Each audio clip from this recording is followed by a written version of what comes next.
Hi guys, I am super excited to do this training for you today because I think that there's a lot of misconceptions around what is an influencer, what is an entrepreneur, how do you show up differently online depending on what your goals are. There are a lot of influencers that kind of over the years turn into entrepreneurs or realize that they actually want to have a business and they want to sell their own product instead of someone else's. But yeah, the way you go about showing up online, doing what you do, how you approach your social media profiles, how you really approach your messaging in general is going to have more to do with are you an influencer or are you an entrepreneur than anything else. And I think that we have a lot of people who have come into the program with larger followings and they've said, you know what? The numbers have not equated to business. I'm not getting more business from actually having this following, and I've built this following and I've built, this audience, but I'm not actually getting what I want out of it, which is business and money and the things that, at the end of the day, everyone who's here is looking to get. So, okay. So first things first, let's talk about what are the main goals of an entrepreneur? And then what are the main goals of an influencer? And then we're going to break down what are the top mistakes that people make. So an influencer, their first and only objective is always going to be audience growth, because influencers for the most part are, again, influencing. And then eventually they will get to a point where they can sell someone else's product. I'm sure you've seen or you follow a ton of people that fall into that influencer category. They're looking for audience growth. Money is a byproduct of the audience. So they make money because their audience is a certain size. Now, an entrepreneur is the opposite.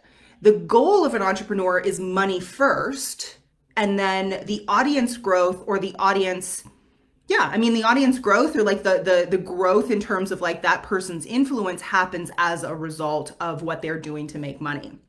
So it's a little bit of a different way of going about it, but the intention behind it is actually different. And because the intention behind it is different, the way that we go about it is different. So, one of the most common questions I get from agents all the time is, should I buy followers? Or, I've been offered to, so-and-so has messaged me to offer if I can collaborate and sell their sunglasses or something like that. And if you've been following me for a long time, you'll know that I've never done something like that. I've never sold or promoted anything else other than our programs. And I get offered every day. And the truth really is it's so important not to dilute your message.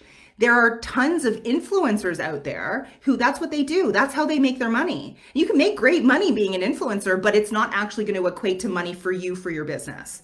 And it takes a lot of time and a lot of audience. So someone who has 500,000 followers, for instance, of course, those followers are not going to be local targeted followers, which is as agents what you're looking for. But someone who has 500,000 real followers, because all of these brands who are then looking at influencers to help promote their products are always looking at the back end of, what are their metrics look like? What does their engagement look like? Are these real followers? Where did the followers come from? What does their growth look like? Right? So those are the things that brands are looking for. Now, when we're talking about entrepreneurs, which is obviously what we are here and obviously what we're here to focus on, the entrepreneur thought process is completely different. It's not about numbers. I call a lot of those numbers vanity metrics.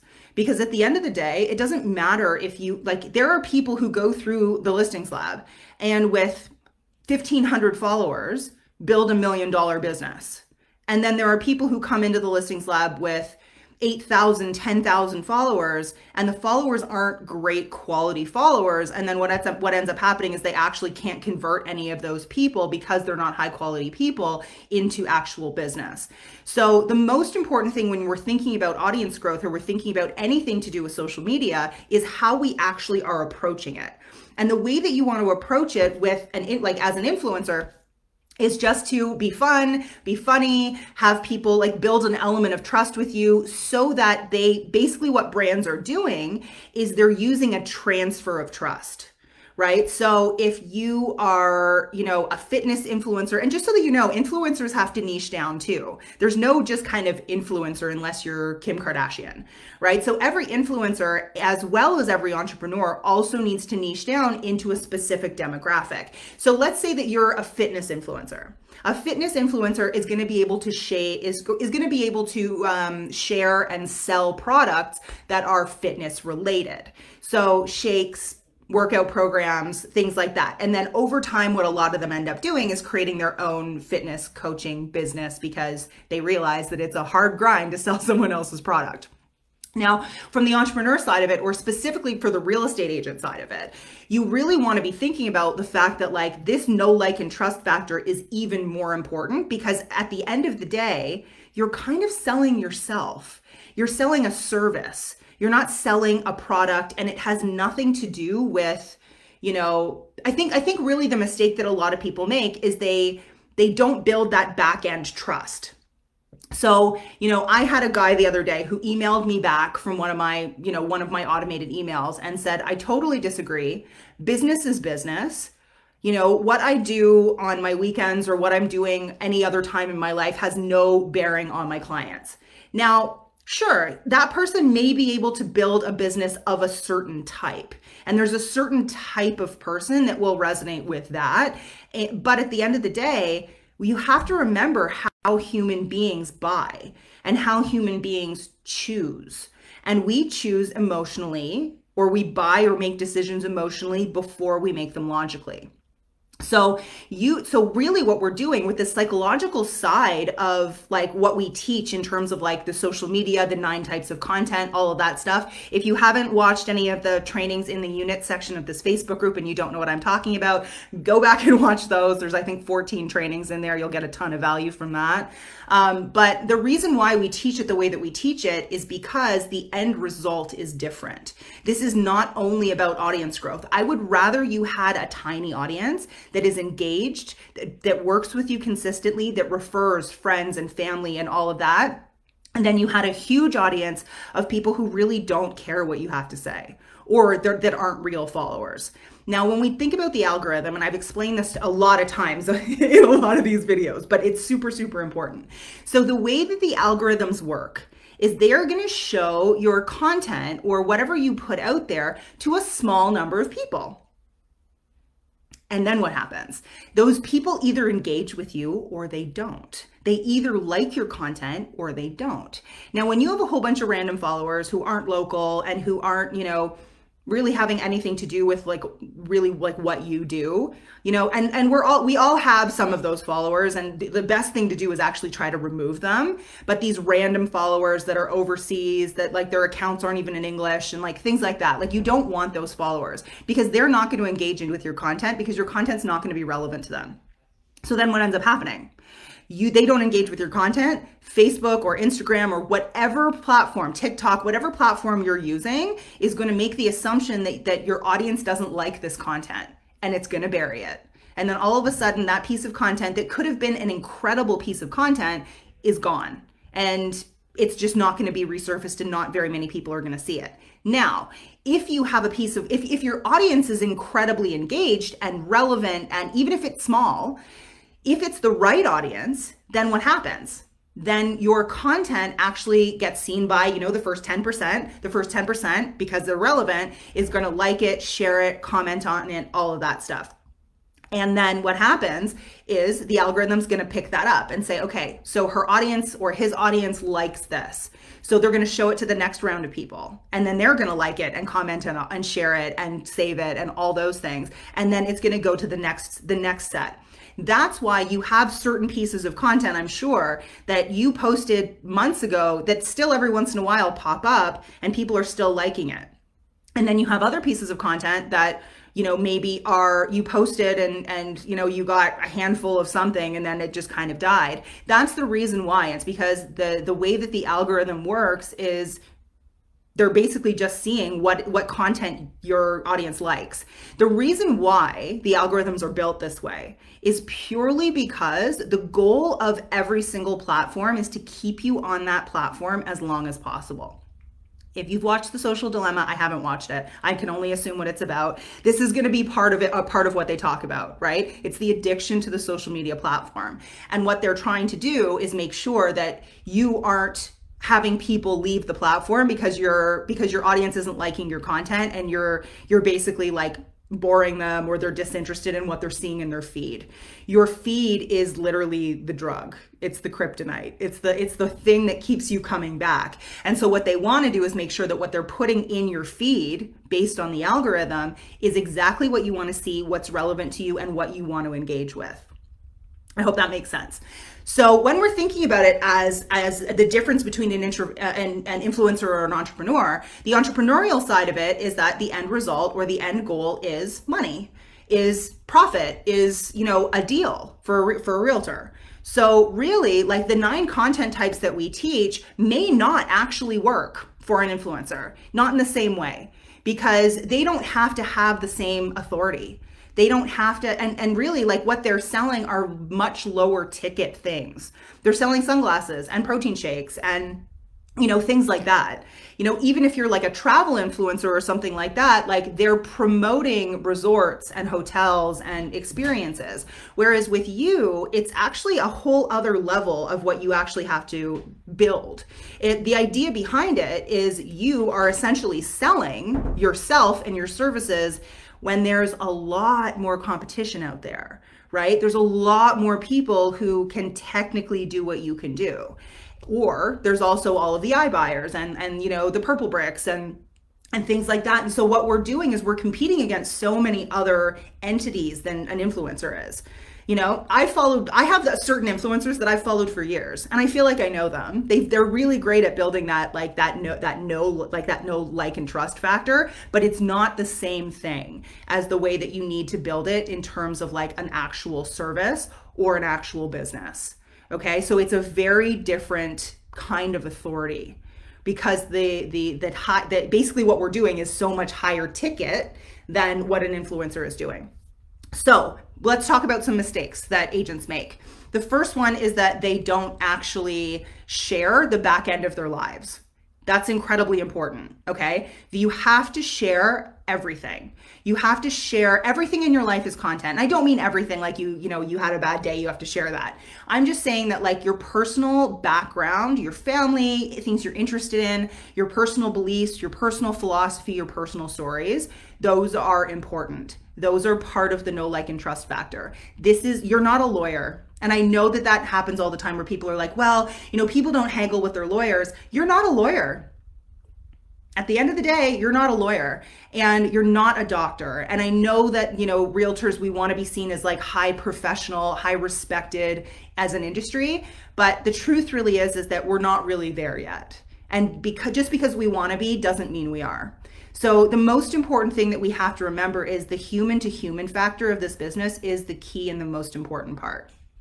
So what does that mean? It means that you have to build a relationship with these people. All the time, I hear every day, you guys have experienced this many times, referrals are usually the best type of lead because they're already bought in, right? Someone else has used them, they've gotten a recommendation, they're really usually the highest quality. Now, the truth really is referrals are not the highest quality lead. The highest quality lead is someone who already feels like they know, like, and trust you and is coming to you and saying, can you work with me? Are you available? Are you taking on clients right now? That is a higher quality lead than a referral, because that's someone who has already bought in and is already educated on what you do. So when we're talking about from an entrepreneurial standpoint, now that's basically what we're talking about. We're talking about building that relationship at scale with as many people as possible so that you have this ability to sit back and have people get indoctrinated, or I hate that word, but really get to a point where they're raising their hand to say, I want to work with you. Now, mistake number 2, and this comes up a lot, especially in real estate. Just because you have business does not mean that people are going to give you business. And I know I've talked about this a lot, but the just listed, just sold, just listed, just sold, just listed, just sold, under contract stuff, it's not enough. And to be honest, like, it's not interesting, and it's not going to build any kind of a relationship with anyone online. You know, I get why people do it, and it's kind of like using the flyer mentality, but doing it on social media. Social media is a social network. It's not a flyer, right? So if that's what you're doing and you're thinking, well, my audience isn't growing, of course it's not growing. The people who are going to follow you are going to be spam bots, people that you buy, friends, family, and people who have worked with you, for the most part, right? Because you're not actually providing a lot of value, and you're not building a relationship with the people who are following you. And you have to remember that when you're like, as real estate agents, we have to remember that the average person is really going to move every 3 to 7 years. So if you're only relevant to your audience every 3 to 7 years, you're going to have a lot of audience churn. And you're also not going to have a lot of people who find your content particularly interesting unless you give them a reason to follow you the rest of the time, which is the personal stuff, which is the funny stuff, which is the stuff that actually like educates them on what's going on with you, what's going on with the market. And I'm not only talking about market updates. Okay. So that's really one of the other differences as well. Now, every once in a while, we have an agent who kind of goes haywire the other way, and all they do is show only themselves. I know you think your life is interesting. Everyone thinks their own life's pretty darn interesting, but it's not interesting enough.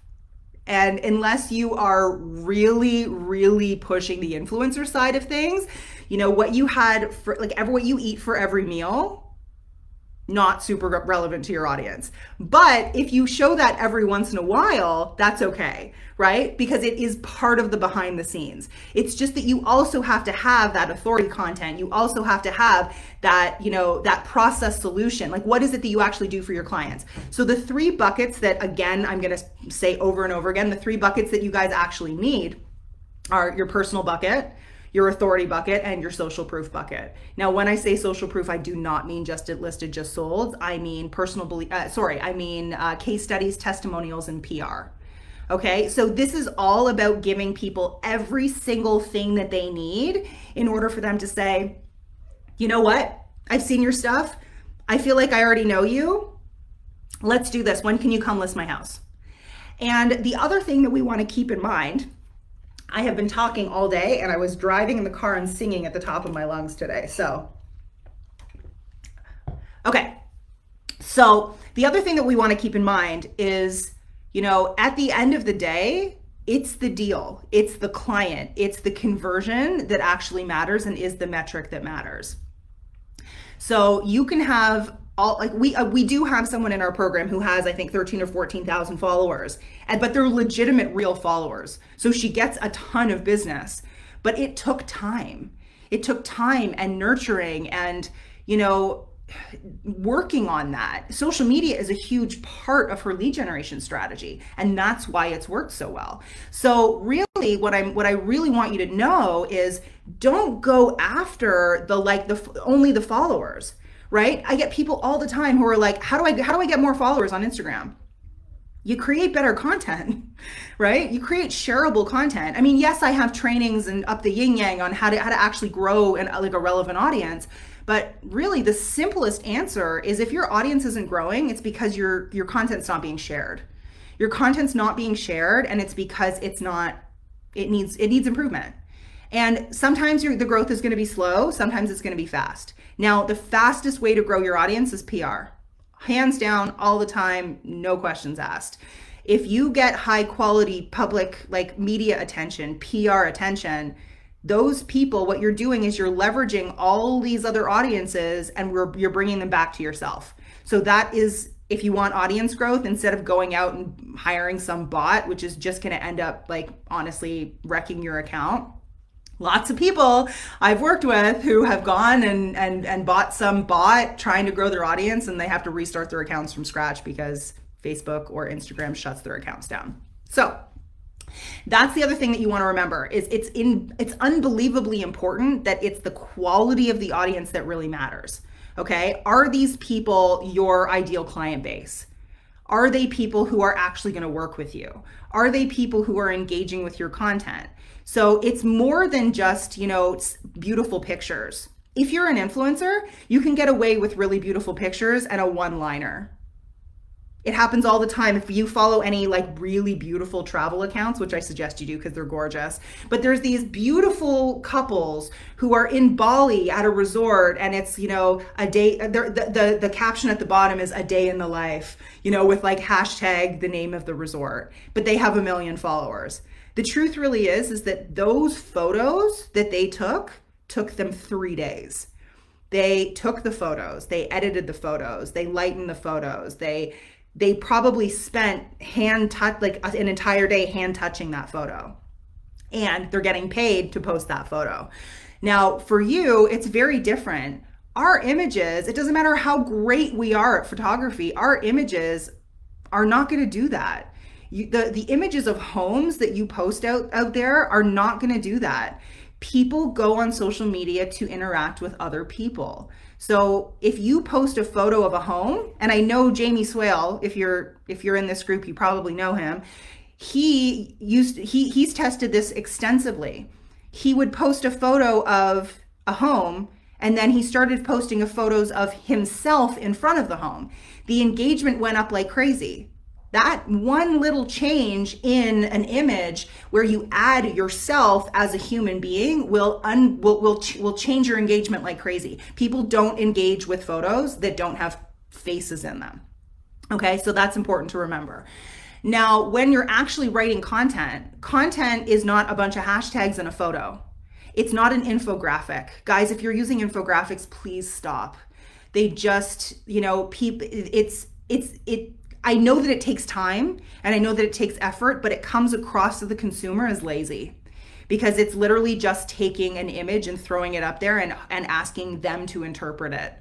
Instead of doing that, instead of throwing your market updates up there or throwing some infographic of some sort of like trends up on your social media, actually take the time to interpret the data for your audience. That is what builds trust and authority. Interpret the data. I don't even teach market reports because I don't actually think that they're all that awesome, and I think everyone's doing them. But if you want to do them well. Do them better than everyone else is doing them. Okay, so you don't want a carousel on Instagram of a bunch of different market reports. You want instead, let's say, a video that's a minute long that actually walks them through what's going on in the market and what it actually means for them. Okay, so that's how to do it. That's basically how to take the lazy way, or the way that most agents do it, and actually upgrade it into a way that actually is going to be incredibly effective and build face relationship, build trust, build authority, and you really, at the end of the day, over time, build a relationship. Okay, so yes, both influencers and entrepreneurs are looking to build that relationship, but the end result of the relationship is different. You're actually looking for them to take an action at the end of it. And it's not to buy a protein shake, it's to buy a home or sell a home, which is a much bigger commitment. So because the commitment is so much bigger, the way you go about it has to be a lot more serious and has to use a lot more psychology. I hope this was valuable. If you got value out of this and if any of this made sense, please let me know. And yeah, I mean, share this video, tag friends and other people in the industry who, you know, you love and you want to share this with. Like, tag them in this video, because this is really, really important. So many people are going about this the wrong way. They're going about it as though, you know, they want to be Instagram famous as a realtor. Guys, Instagram fame, at the end of the day, you'll get there if you do it well and if you do it right and if you build audience. If you're really just looking for the vanity metrics and the numbers, it's not going to convert into actual business. And at the end of the day, that's really, it's kind of useless. You're going to go to bed at night thinking, fantastic, I have a whole bunch of followers, but and people watch my Instagram stories, but at the end of the day, like, that's not actually going to mean money in your pocket. And so I have a coach that says this all the time, and it's something that I think that you guys need to hear in relation to this. You're always making a decision. You're either filling your ego account or you're filling your bank account. Very rarely are you filling both. So before you make a decision or before you do something, ask yourself, does this fill my ego account or does this fill my bank account? And choose the bank account if that's what you want. Okay, so a lot of the time, the things that fill our bank accounts are not the things that actually like fulfill our egos, and that's okay.